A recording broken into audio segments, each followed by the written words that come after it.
நம்ம வசனத்தை தியானிக்கலாம். அப்படியே ஒரு நிமிஷம். ஆண்டவரே, உம்முடைய வார்த்தைகளுக்காக ஸ்தோத்திரம். உம்முடைய வசனத்தை கொண்டு எங்களோடு பேசும், எங்களை ஆசீர்வதியும். இயேசுவின் நாமத்தில் ஜெபிக்கிறோம் பிதாவே. ஆமேன், ஆமேன். கடந்த வாரத்தில் நான் சொன்னேன், how to walk with God, தேவனோடு நடப்பது எப்படி. அதை குறித்த செய்தி அநேகருக்கு ஆசீர்வாதமாக இருந்து அவங்க தொடர்பு கொண்டு பேசினாங்க. போகிற இடத்தெல்லாம் சொல்கிறாங்க, நல்ல ஒரு அபிஷேகம், ஆவியானவர் ஊற்றப்பட்டார் என்று. தேவனோடு நடக்கிற காரியத்தில் நான் ஆண்டவரோடு நடக்க முடியுமா? நிறைய பேருக்குள்ள அந்த கேள்வி. நான் இப்போ அந்த ஸ்கூலில் தானே படிக்கிறேன், காலேஜில் படிக்கிறேன், வேலை செய்கிறேன், அதெல்லாம் ஊழியக்காரங்க, பரிசுத்தவான்கள், அவங்க தான் நடக்க முடியும். இந்த தவறான எண்ணத்தினால தான் நம்ம ஆண்டவரோடு நெருங்கி வாழாமல் நிறைய பேருக்காக, கடமைக்காக ஜெபிக்கிற வாழ்க்கை வாழ்ந்தோம். அப்படி கிடையாது. எல்லாருமே ஆண்டவரோடு நடக்க முடியும். ஆண்டவரோடு நடந்தவங்கெல்லாம் முழு நேர ஊழியர்கள் அல்ல. ஆபிரகாம் முழு நேர ஊழியக்காரரா? ஏனோக்கு முழு நேர ஊழியக்காரரா? கிடையாது. அவங்கெல்லாம் கணவன், மனைவி, பிள்ளைகளை குடும்பமாக வாழ்ந்தவங்க, நிலத்தில் உழைச்சி தன் குடும்பத்துக்காக பாடுபட்டவங்க. அவங்க ஆண்டவரோடு நடந்தார்கள். நீங்கள் ஆண்டவரோடு நடக்க முடியும். You can also walk with God. அதை முதலாவது விசுவாசிங்க. ஆண்டவரோடு நடக்க முதலாவது விசுவாசம். நானும் ஆண்டவரோடு நடக்க முடியும், என் கூட ஆண்டவர் பேசுவார், எனக்கும் அந்த கிருபை தருவார்னு முதல்ல விசுவாசிங்க. ரெண்டாவது, தேவனுக்கு பிரியமானது எதுவோ அதை மாத்திரம் செய்ய அர்ப்பணித்து கொள்ளுங்க. நம்ம இஷ்டப்படி வாழ்ந்து கொண்டு ஆண்டவர் நம்ம கூட நடப்பார்னு எதிர்பார்க்க முடியாது.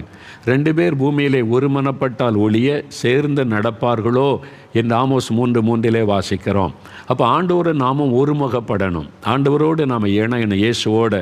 அப்போ அவருடைய போதனைகள் பைபிள்லேருந்து வாசித்து அவர் என்ன விரும்புகிறார் என்பதை அறிந்து அதன்படி வாழ நம்ம அர்ப்பணித்து கொள்ளணும். அவ்வளோதான். அது கடினமானதே அல்ல. இயேசு ரொம்ப ப்ராக்டிக்கலாக தான் நம்மை நடத்துவாரை தவிர, என் கூட நடக்கணுமா, நீ காவி ட்ரெஸ் போடு, நீ செருப்பு இல்லாமல் நட, அப்படிலாம் இயேசு பேச மாட்டேன். நீ நார்மலாக இரு, நீ எப்படி இருக்கிறே அப்படியே இரு, ஆனால் நீ என் கூட நடக்க முடியும். அப்போ ஆண்டவருக்கு பிரியமான காரியம் சொல்லப்பட, ஆண்டவரை துதிக்கிறது, மற்றவர்களுக்காக ஜெபம் செய்வது, நன்மை செய்வது, ஏழைகளுக்கு உதவி செய்வது, இதெல்லாம் ஆண்டவருக்கு பிரியம். அந்த மாதிரி பிரியமானபடி நம்ம வாழணும், அவ்வளோதான். ஆண்டவர் உடனே எல்லாத்தையும் விட்டுட்டு நீ வந்துரு சன்னியாசி மாதிரி அப்படிலாம் கிடையாது. ஆண்டவரை தரிசிக்க சன்னியாச போன அவசியமே கிடையாது. உங்கள் வீட்டில் இருந்து கொண்டே, வேலை செய்து கொண்டே நீங்கள் ஆண்டவரை தரிசிக்கலாம், அவருடைய குரலை கேட்கலாம், அவரோடு இணைந்து வாழலாம். சின்ன பிள்ளைகள் கூட ஆண்டவரோடு பழகி அவரோடு வாழ்கிற அனுபவத்தை பெற்றிருக்கிறாங்க. வாலிபர்கள், பிஸ்னஸ் பீப்புள், ஜட்ஜஸ், போலீஸ் டிபார்ட்மெண்ட்டில் இருக்கிறவங்க, கடந்த வாரம் அதை குறித்த அனுபவத்தெல்லாம் நான் சொன்னேன். அதெல்லாம் உண்மையான அனுபவங்கள்.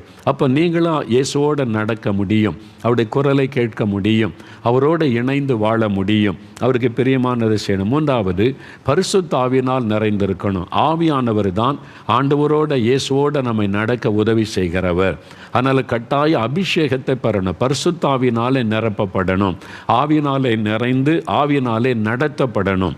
ரோமர் 8:14 வேதம் சொல்லுகிறது, எவர்கள் தேவனுடைய ஆவியினால் நடத்தப்படுகிறார்களோ அவர்கள் தேவனுடைய புத்திரராக இருக்கிறார்கள்.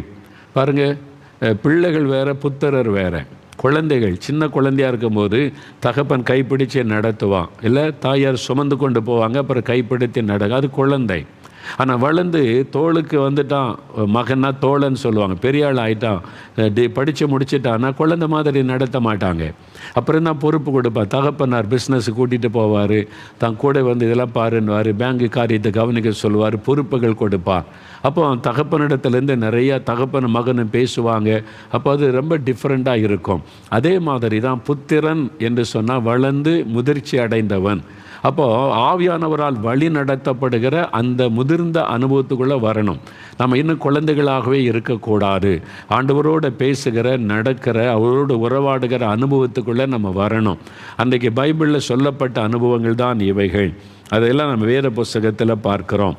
இப்போது எரேமியா 29 எடுங்க. எரேமியா 29 13 14 வசனம் பாருங்கள். எரேமியா 29 13 14 வசனம் பாருங்கள். உங்கள் முழு இருதயத்தோடும் என்னை தேடுவினீர்களானால் என்னை தேடுகையில் கண்டுபிடிப்பீர்கள், நான் உங்களுக்கு காணப்படுவேன் என்று கர்த்தர் சொல்லுகிறார். ஆண்டவர் என்ன சொல்கிறார் பாருங்கள், உங்கள் முழு இருதயத்தோடு நீங்கள் என்னை தேடணும்.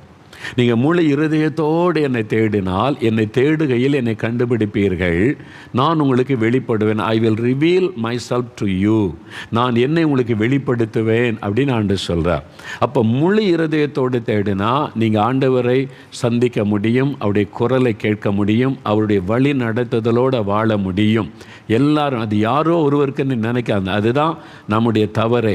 இது எனக்குரிய அனுபவம், நான் அவரோட நடக்கணும், நான் அவரோட பேசணும், நான் அவரோட நெருங்கி வாழ முடியும், இந்த அனுபவம் எனக்குரியதுன்னு விசுவாசிங்க, அந்த அனுபவத்தை பெற்றுக்கொள்வீங்க. சில இதெல்லாம் நமக்கு உரியதில்லை, அதெல்லாம் அந்த காலத்தில் அல்லது இந்த தீர்க்கதரிசிகளுக்கு அப்படிலாம் சொல்லுவாங்க. அதெல்லாம் சோம்பேறிகள் சொல்லுவார். நீங்கள் அதை நம்பாதங்க, வசனம் சொல்லதை நம்புங்க, பைபிள் சொல்லதை நம்புங்க. நீங்கள் அவரை பார்க்க முடியும், அவரோடு நடக்க முடியும், அவரோடு இணைந்து வாழ முடியும். முதல்ல அதை விசுவாசிங்க. அதுக்கு என்ன செய்ய, நம்ம முழு இருதயத்தோடு அவரை தேடணுமா. அது மாத்திரம் இல்லை, நீங்கள் நல்லா கவனிங்க, ஆண்டவருக்கு ஃப்ரெண்டாக மாறிடணும்.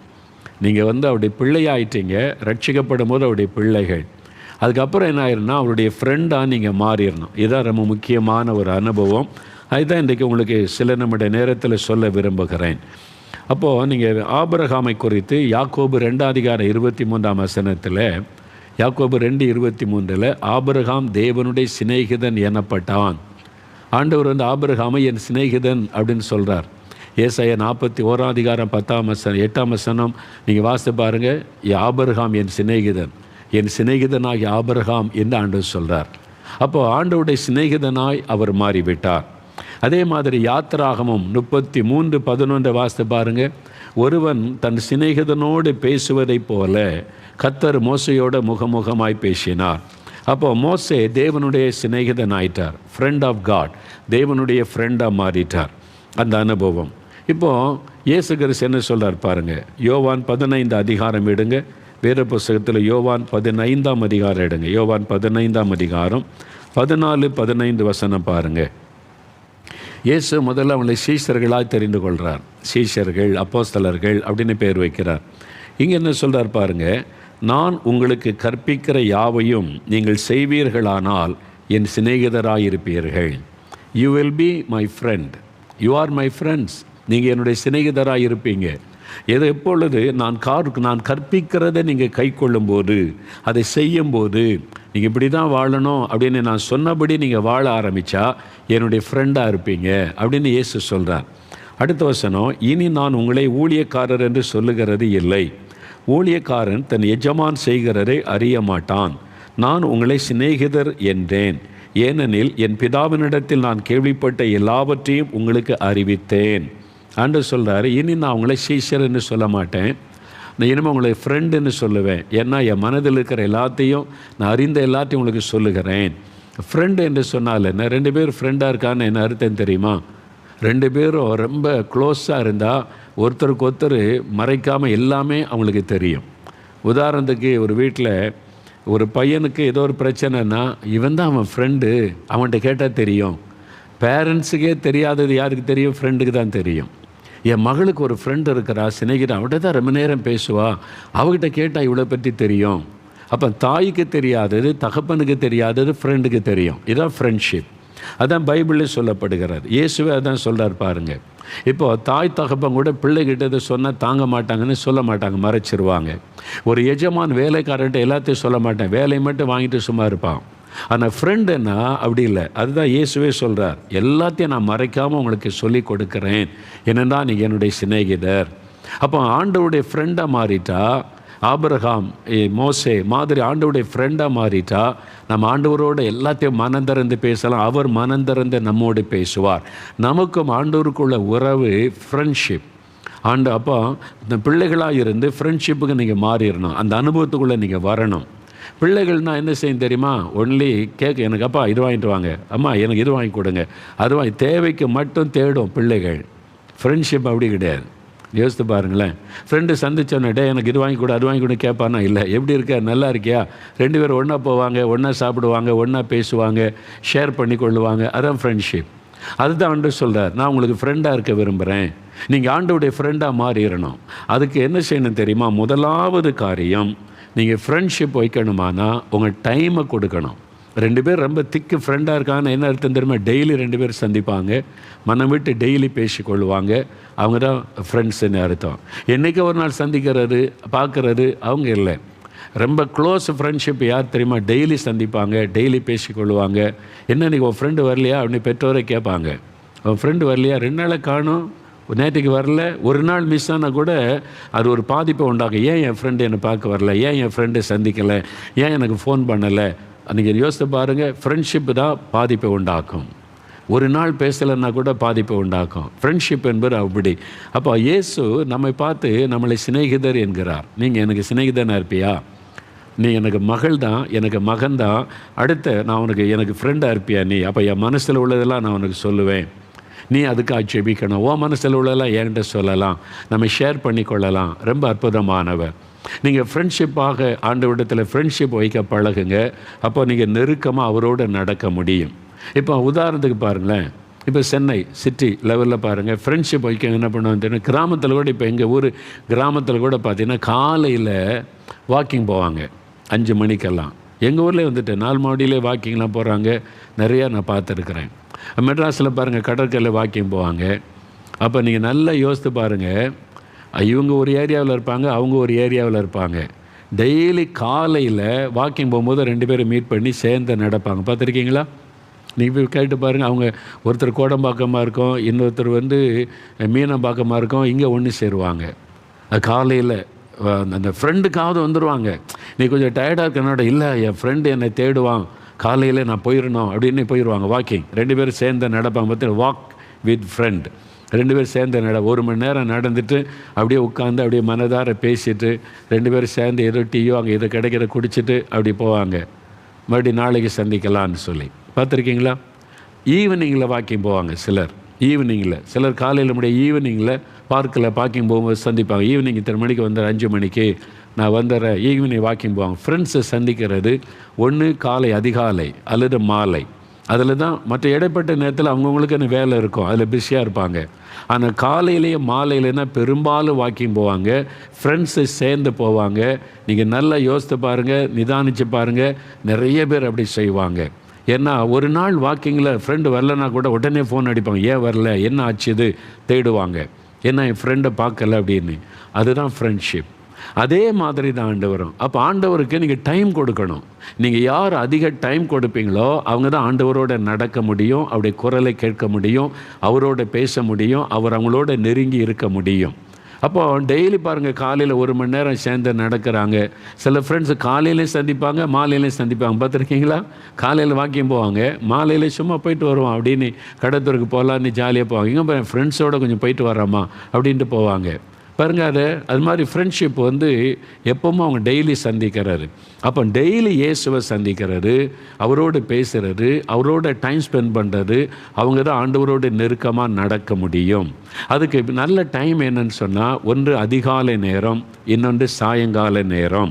இந்த 2ஐயுமே நீங்கள் கவனத்தில் ஒன்று அதிகாலை நேரம், இன்னொன்று சாயங்கால நேரம். ஆண்டவரோடு பேசுகிறதற்கு நடப்பதற்கு ரொம்ப அருமையான நேரம். வேத புஸ்தகத்திலேயும் அதை நீங்கள் பார்க்க முடியும். பாருங்கள், சில காரியம் சொல்கிறேன். இப்போ மோசே தேவனுடைய சிநேகிதன் எனப்பட்டார். யாத்திராகமம் 34 அதிகாரம் 2ஆம் வசனம் எடுங்க. யாத்திராகமம் 34 அதிகாரம் 2ஆம் வசனம். ஆண்டவர் சொல்கிறாரு ஒரு காரியம். யாத்திராகமம் 34:2 ஆண்டவர் மோசையோட பேசும்போது ஒரு காரியம் சொல்கிறார். மோசே, உங்கள்கிட்ட நான் பேசணும் ஒரு காரியம், நான் வந்துட்டு சில காரியம் பேசணும், அதனால் நீ என்ன பண்ணு. 2ஆம் வசனம் பாருங்கள். விடியற் காலத்தில் நீ ஆயத்தமாகி சீனாய் மலையில் ஏறி அங்கே மலையின் உச்சியில் காலமே என் சமூகத்தில் வந்து நில். அந்த வசனத்தை கவனிங்க. ஆண்டவர் சொல்றார், மோசே, I want to talk to you, உன்ட்ட நான் பேசணும், சில முக்கியமான காரியம் உன்ட்ட பகிர்ந்து கொள்ளணும். நீ வா, தனியாக வா மலைக்கு. என்ன சொல்கிற? விடியற் காலத்தில் நீ ஆயத்தமாகி சீனாய் மலையில் ஏறி அங்கே மலையின் உச்சியில் காலமே என் சமூகத்தில் வந்து நெல். அப்போது நான் அங்கே வருவேன், நம்ம 2 பேரும் சந்தித்து பேசலாம். பாருங்கள், எவ்வளோ அழகாக இருக்குல்ல வசனம். அப்போது நான் அந்த சீனாய் மலை எகிப்து தேசத்தில் இருக்குது.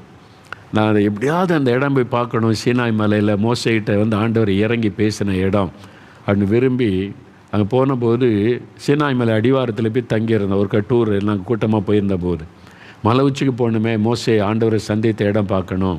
அவங்க சொன்னாங்க 7.5 கிலோமீட்டர் ஏறணும் மலை மேலே, 7.5 கிலோமீட்டர்ஸ் ஏறணும் மலை மேலே. ஏறினா தான் அங்கே போக முடியும். அதுவும் விடிய காலம் 2 மணிக்கு மலை மேலே ஏற ஆரம்பிக்கணும். அப்போ நீங்கள் விடிய காலம் போய் சேரலாம் சொன்னாங்க. நமக்கு மலை ஏறிலாம் பழக்கம் கிடையாது. அப்படி ஃபாரினர்ஸ்லாம் அதில் பழகினவங்க. ஆனால் ஆசை எப்படியா அந்த இடத்த பார்த்துடணும். சரி வரேன்னு சொல்லி விடிய காலம் 2 மணிக்கு ஏறணும் அப்படின்னா கொஞ்ச நேரம் ஒரு 2 மணி நேரம் தூக்கிட்டு 1 மணிக்கு எழும்பி அந்த குளிரில் நல்லா குளித்து ஃப்ரெஷ் ஆகி நான் புறப்பட்டு 2 மணிக்கெல்லாம் ரெடியாக ஒரு டீமாக வந்தாங்க. எல்லாம் சேர்ந்து போனோம். ஏறணும் மலை மேல், கைகாலெலாம் ஓஞ்சி போயிடும். விடிய காலம் போய் சேர்ந்தோம் அந்த உயரமான இடம். அப்போ தான் நான் நினச்சேன், இப்போ கொஞ்சமாவது இந்த கல்லுகளாக படி மாதிரி வச்சுருக்காங்க, கட்டெல்லாம் இல்லை, அப்படி இருக்கும் ஏறி போகணும். ஆனால் மோசே ஏறி போகும்போது அப்படிலாம் கிடையாது வசதி. அவரே போகிறார் இந்த மலை உச்சிக்கு. அப்போது விடியற் காலையில் ஆயத்தமாகி, ஆண்டவர் ஆயத்தமாகி, அப்போ நீங்கள் ஆண்டவரை சந்திக்கணும். அதிகாலை நேரம் நல்ல டைம். ஏன் தெரியுமா? அதிகாலை நேரம் மைண்டு ஃப்ரெஷ்ஷாக இருக்கும். நீங்கள் காலையில் 10 மணி 11 மணி ஆகிட்டு அந்த நாளுக்குரிய வேலைகள் பாரங்கள் வர ஆரம்பிச்சிடும். ஆனால் விடியற் காலையில் 4 மணி 5 மணிக்கெல்லாம் உட்காருங்க ஆண்டவர் பாதத்தில், மைண்டு ஃப்ரெஷ்ஷாக இருக்க, வேறு எந்த நினைவு இருக்காரு. ஒன்லி இயேசு ஆண்டவர், அவரை பற்றி மட்டும்தான் சிந்தை. அப்போது நீ ஈஸியாக அவரோட கனெக்ட் ஆக முடியும், ஈஸியாக அவரோட தொடர்பு கொள்ள முடியும். அதனால்தான் அந்த அதிகாலை நேரம் ரொம்ப முக்கியமான நேரம். எந்த டைமில் ஆண்டவர் பேசுவார். நீங்கள் இதில் பழகிட்டீங்கன்னா அவர் ரோட்டில் நடக்கும்போது கூட ஆண்டவர் பேசுகிறத உங்களால் கேட்க முடியும். அது அந்த ஸ்டெப்புக்கு நீங்கள் வந்துட்டிங்கன்னா முதல்ல என்ன செய்யணும், அதிகாலை நேரத்தில் இந்த மாதிரி ஆயத்தமாகி காத்திருந்து ஜெபிக்கணும்.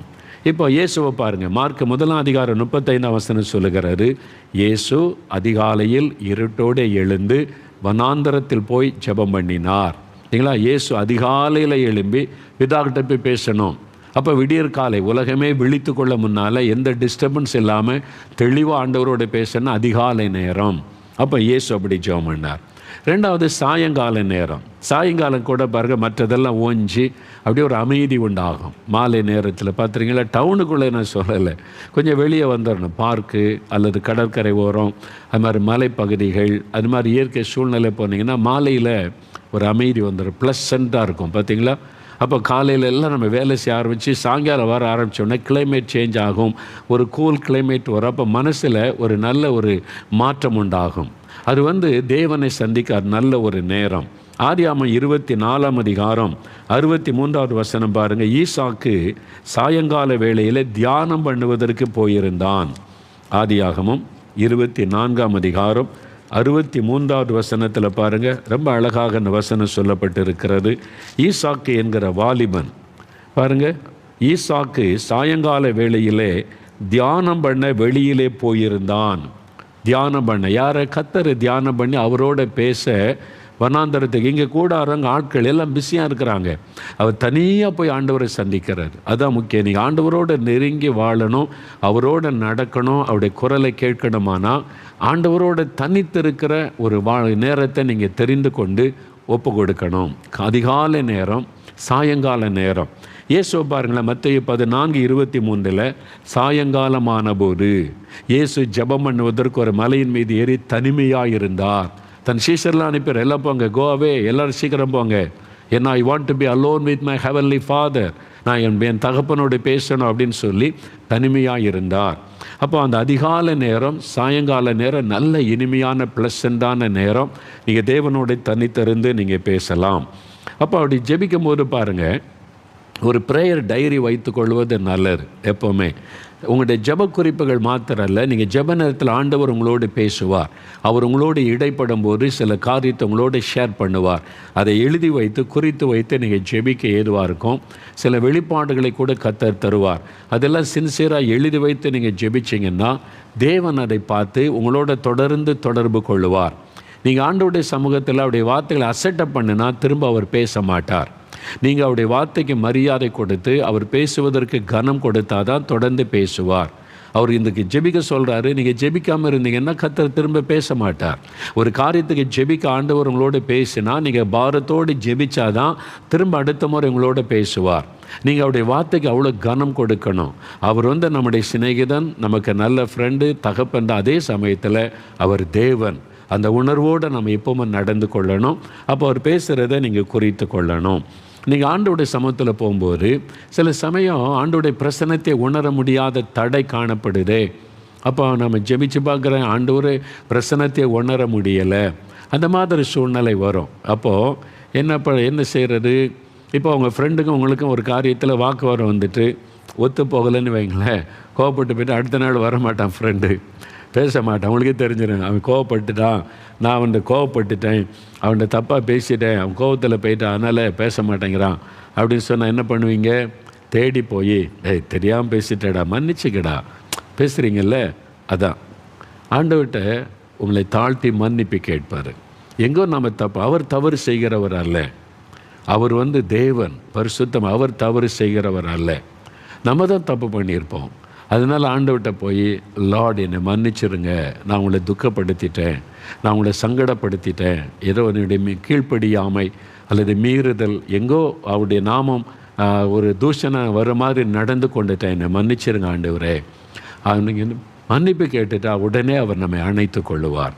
அப்போது ஆண்டவருடைய பிரசன்ன தடைப்படுதுன்னா நீங்கள் மனம் திறந்து அவர்கிட்ட நீங்கள் உடைய குறைகளை அறிக்கையிட்டு பேசணும். அதான் முக்கியம். சரியா?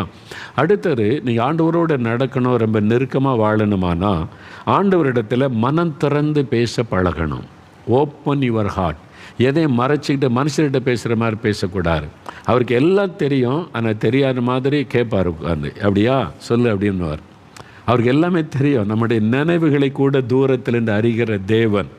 ஆனால் அவர் நம்ம என்ன இன்ட்ரெஸ்டிங்காக நம்ம வாயிலேருந்து என்ன வருது அப்படின்னு அவர் கேட்பார். அதுதான் ஆண்டவர். ஏன்னா அவர் நம்முடைய ஃப்ரெண்டாக பழகிறார்ல, நீங்கள் அவர்கிட்ட பழகி பாருங்கள், ரொம்ப இன்ட்ரெஸ்டிங்காக இருக்கும். நீங்கள் உதாரணத்துக்கு சில காரியம் நான் சொல்கிறேன்னு சொன்னால், ஆபிரகாம் ஆதியாகமம் 15 அதிகாரம் எடுங்க. பைபிள் ஆதியாகமம் 15 அதிகாரம் எடுங்க. ஆதியாகமம் 15 அதிகாரத்தில் 1வது வசனம் பாருங்களேன். இந்த காரியங்கள் நடந்த பின்பு கர்த்தருடைய வார்த்தை ஆபிரகாமுக்கு தரிசனத்தில் உண்டாகி, கர்த்தர் ஆபிரகாமே, ஆண்டவர் கூப்பிட்றார், ஆபிரகாமே நீ பயப்படாத, நான் உனக்கு கேடகமும் உனக்கு மகா பெரிய பலனுமாக இருக்கிறேன். ஆண்டவர் தரிசனமாகி ஆண்டு பேசுகிறார். இப்படி ஆண்டவர் பேசினா நமக்கு எப்படி இருக்கும்? ஓ, ஆண்டவர் ஆண்டு பேசிட்டார், இப்படி சொல்லிட்டான்னு சந்தோஷப்படுவான்ல. ஆபிரகாம் என்ன பண்ணுறார்? அதற்கு ஆபிரகாம், கர்த்தராகி ஆண்டவரே, அடியனுக்கு என்ன தருவீர்? நான் தான் பிள்ளை இல்லாமல் இருக்கிறேனே, தமஸ்கு ஊரானாகி இந்த எலியேசர் என் வீட்டு விசாரணை கர்த்தனாய் இருக்கிறானே என்றான். பின்னும் ஆபிரகாம், தேவரீர் எனக்கு புத்திர சந்தானம் அருளவில்லை, இதோ என் வீட்டிலே பிறந்த பிள்ளை எனக்கு சுதந்திரவாளியாக இருக்கிறான் என்றார். பார்த்தீங்களா? சோர்ந்துட்டார். ஆபிரகாம் சோர்ந்து போயிருந்தார். கர்த்தர் குழந்தை தருவேன்னார், வாக்கு கொடுத்தாரு, வருஷம் கடந்துக்கிட்டே இருக்கு, ஒன்றும் நடக்கலை. இப்போ கர்த்தர் நின்று இப்படி பயப்படாதே, உனக்கு பலனாக இருக்குன்னு பேசினா, ஆமாம் பலனாக இருந்து என்ன பிரயோஜனம் ஆண்டவரே, நீர் எனக்கு என்ன தருவீர்?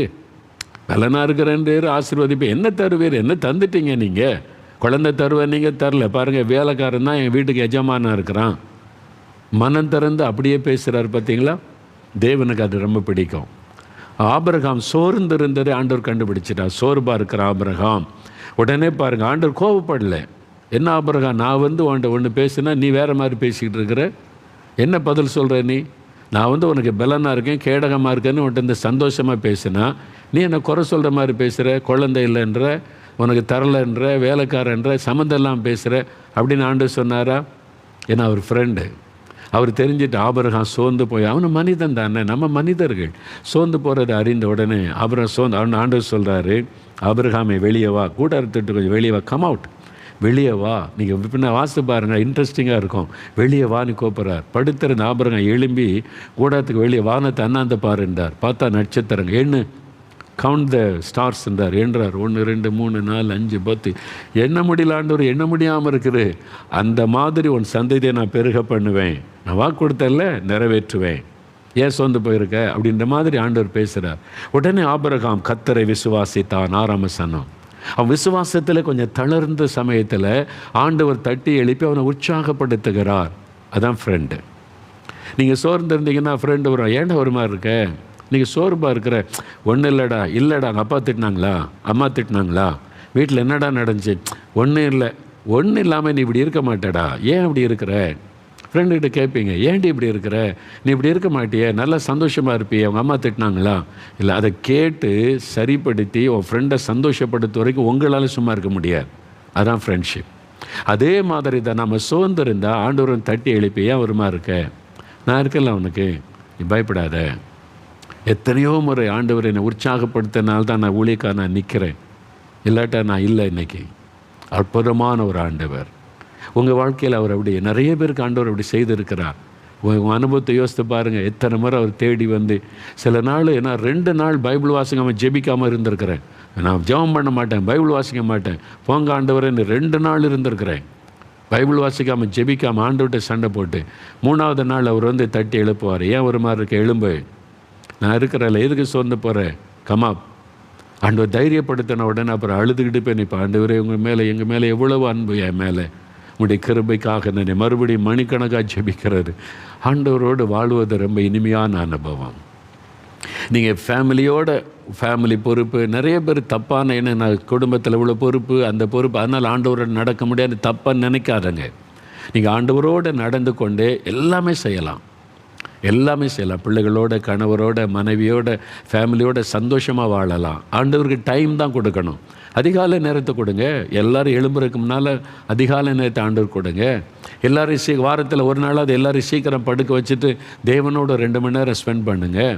அவ்வளோதான். அவங்க நேரத்தை ஆண்டவர் கொடுத்துட்டு அவரோட பழக ஆரம்பிச்சிட்டிங்கன்னா அப்புறம் கொஞ்ச நாளில் நீங்கள் சமையல் பண்ணும்போது கூட உங்களோட இயேசு பேசுகிறத உணர முடியும்.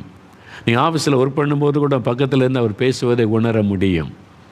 பிரியமானவர்கள், எனக்கு ஒரு கவர்மெண்ட் ஆஃபீஸரை தெரியும். இளம் வயதில் ரட்சிக்கப்பட்டு அபிஷேகமற்ற ஆண்டவரோடு இருந்த சகோதரர். கவர்மெண்ட் ஆஃபீஸில் பெரிய ஆஃபீஸர், தனி ஆஃபீஸ் போட்டு அவருக்கு தனி ரூம். அவர் சொல்லிடுவார், அவங்க பியூன்னு அவங்கெல்லாம் இருப்பாங்க, ஹெல்ப்புக்கு ஆட்கள், என் பக்கத்தில் ஒரு சேர் போட்டுருன்னிடுவார். இவர் உட்காந்துருக்கு பக்கத்தில். ஆட்கள் வந்தால் எதிர்த்தாப்பில் உட்காந்து அவங்களுக்கு பதில் சொல்லி கையெழுத்து போட்டு அனுப்பணும். பக்கத்தில் சேர் போட்டுருவாராம். எதுக்கு சார்னு கேட்பார். இல்லை, என் கூட வேற ஒருத்தர் இருக்கிறாரு.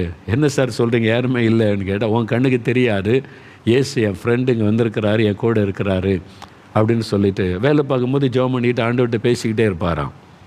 அந்த ஆஃபீஸில் உள்ளவங்க அவர் ரூமுக்கு வந்தால் சொல்ல, சார் உங்கள் ரூமுக்குள்ளே வந்தால் ஒரு மாதிரி இருக்குது சார், உங்கள் ரூமில் ஏதோ ஒரு வித்தியாசம் இருக்குது சார், எப்படி இருக்குன்னா சந்தோஷமாக இருக்குது, உங்கள் ரூமில் வந்தாலே ஒரு சந்தோஷமாக இருக்குது, இங்கே என்னதான் இருக்குது சார் அப்படின்னு வாங்கலாம். அவர் சொல்லுவாராம், நீங்கள் ஏசு என் கூட இருக்கிறாரு, அவரோட தான் நான் உட்காந்துருக்கிறேன், அவர் என்கிட்ட பேசிக்கிட்டே இருப்பார், நாங்கள் 2 பேரும் சேர்ந்து வேலை செய்கிறோம். எக்ஸ்பீரியன்ஸ். இதுதான் அந்த சின்ன பிள்ளைகள் சொன்ன எக்ஸ்பீரியன்ஸ். எல்லாருக்குமே இந்த அனுபவம் உண்டு. நீங்கள் அந்த அனுபவத்துக்குள்ளே வாங்க, உங்கள் டைமை கொடுங்க, ஆண்டவோட மனம் திறந்து பேசுங்க. இன்னும் சில காரியம்லாம் இருக்குது. இப்போ நம்ம டைம் ஆகிட்டா அடுத்த வாரம் இதை கண்டினியூவாக நான் அவங்கள்ட்ட இது குறித்து இன்னும் பேச விரும்புகிறேன். ஏன்னா ஆண்டவர் இதெல்லாம் உங்களுக்கு சொல்ல சொன்னேன். ஆண்டவர் என்னென்ன சொல்லணும்னு கர்த்தர் சொல்கிறார், அதை மட்டும்தான் அவங்கள்ட்ட நான் சொல்லுவேன். எல்லாத்தையும் சொல்ல முடியாது. நிறைய சீக்ரெட்லாம் இருக்குது. அது உங்களுக்கும் ஆண்டவருக்குள்ளே சீக்ரெட். அது வெளியே சொல்ல முடியாது. அது நமக்கும் ஆண்டவருக்குள்ளே பர்சனல் சில காரியம் உண்டு. நீங்கள் ஃப்ரெண்ட்ஷிப் வச்சா கூட சில காரியம் பார்த்தீங்கன்னா அவங்க அப்பா அம்மா கேட்டால் கூட சொல்ல மாட்டீங்க. அது ஃப்ரெண்ட்ஷிப்புக்குள்ள ரகசியம். அதே மாதிரி இயேசுவோடு நீங்கள் பழகிட்டீங்கன்னா நமக்கும் ஆண்டவருக்குள்ளே சீக்ரெட் இருக்கும். அது ஆண்டவருக்கு மட்டும்தான் தெரியும். வேறு யாரும் அதை விளங்கி கொள்ள முடியாது. No man can understand that. Only Jesus can understand you better than anybody else. அவர் தான் உங்களை, நீங்கள் அவரோட க்ளோஸ் ஆகிருங்க, உங்களுடைய வாழ்க்கை இனிமையாக மாறி அவ்வளோ சந்தோஷமாக இருக்கும். அதனால் எவ்வளோ இன்ட்ரெஸ்டிங்காக இருக்குல்ல, இயேசுவோடு வாழ்வது எவ்வளோ இனிமையான அனுபவம். நீங்களும் அந்த அனுபவத்தில் வர முடியும். பெரியவங்க வீட்டில் இருக்கீங்கள, ஆண்டவர்கிட்ட தனியாக உட்காருங்க, கர்த்தரோட பேசுங்க, மனந்திறந்து பேச பழகுங்க. இனி வெறும் ஜெப குறிப்பு வைத்து ஜெபிக்கிறது அதை முடிச்சுட்டு அப்புறம் ஆண்டவர் பேச இடம் கொடுங்க. அடுத்த வாரம் அதை பற்றிலாம் எப்படி நம்ம காத்திருக்கணும், எப்படி ஆவியானவர் நம்மோடு பேசுவார், அதை குறித்தெல்லாம் இன்னும் கொஞ்சம் தெளிவாக அடுத்த வாரத்தில் பார்க்கலாம். சரியா? இப்போ ஜெபிக்கலாமா? ஆண்டவரே, எனக்கு இந்த அனுபவம் வேணும், என்ன நிரப்புங்க, ஆவியினால் நிரப்பணும். முழங்கால் படியிடுங்க. ஒரு 3 நிமிஷம் தான், டக்குன்னு நம்ம ஜெபிக்க போகிறோம். முழங்கால் படியிடுங்க. நீங்கள் தாகத்தோடு, எனக்கு இந்த அனுபவம் வேணும், என்னை பரிசுத்தாவினால் நிரப்புங்க, ஆவியானவர் என்னை நடத்துங்க, எனக்கு இந்த அனுபவத்தை தாங்க, நான் இயேசுக்கு ஃப்ரெண்டாக மாறணும். ஆண்டவரே, உமக்கு ஃப்ரெண்டாக நான் இருக்கணும். ஆண்டவரே, நீங்கள் எனக்கு ஃப்ரெண்டாக இருக்கணும். நான் தினம் அதிகாலையில் உங்கள் கூட உட்காந்து பேசணும், ராத்திரியில் உங்களோட உட்காந்து பேசணும், சாயங்காலத்தில் நான் தனிமையாக அவங்க பாதத்தில் உட்காந்து பேசணும், என்கிட்ட நீங்கள் பேசணும்.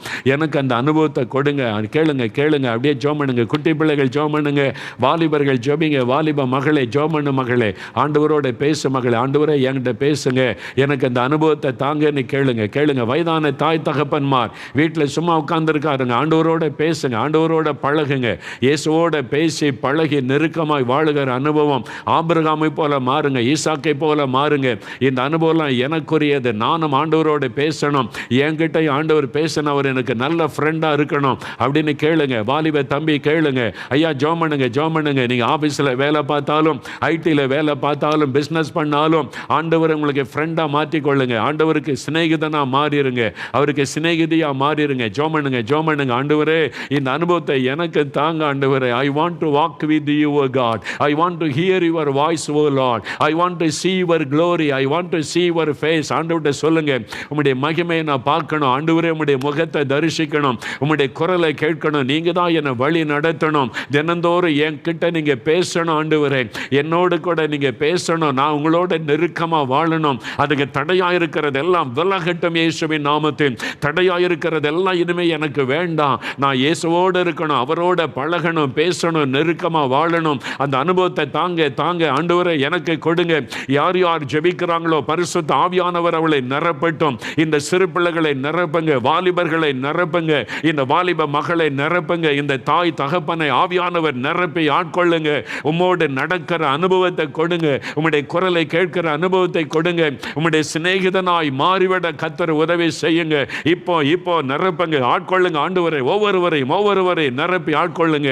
இன்று முதல் அவருடைய ஆவிக்குரிய வாழ்க்கை வித்தியாசமாய் மாறட்டும், ஆவிக்குரிய வாழ்க்கை வித்தியாசமாய் மாறட்டும். கர்த்தர் அப்படி செய்ததற்காய் ஸ்தோத்திரம் ஸ்தோத்திரம் ஸ்தோத்திரம். அப்பா, நாங்கள் இன்னுமை நெருங்கி வாழணும் ஆண்டவரை, இன்னுமை நெருங்கி வாழணும், உம்மோடு பேசணும், உம்முடைய குரலை கேட்கணும். அனுதினமும் நீங்கள் கைப்பிடித்து எங்களை நடத்தணும். அதுக்காக எங்களை ஒப்பு கொடுக்கிறோம். தொடர்ந்து உம்முடைய பிள்ளைகளோடு பேசுங்க. இயேசு கிறிஸ்துவின் நாமத்தில் ஜெபிக்கிறோம் பிதாவே, ஆமேன் ஆமேன். என் ஆத்துமாவே கர்த்தரை ஸ்தோத்திரி, என் முழு உள்ளமே அவருடைய பரிசுத்தமுள்ள நாமத்தை ஸ்தோத்திரி. என் ஆத்துமாவே கர்த்தரை ஸ்தோத்திரி, அவர் செய்த சகல உபகாரங்களை மறவாதே. ஆமேன் ஆமேன்.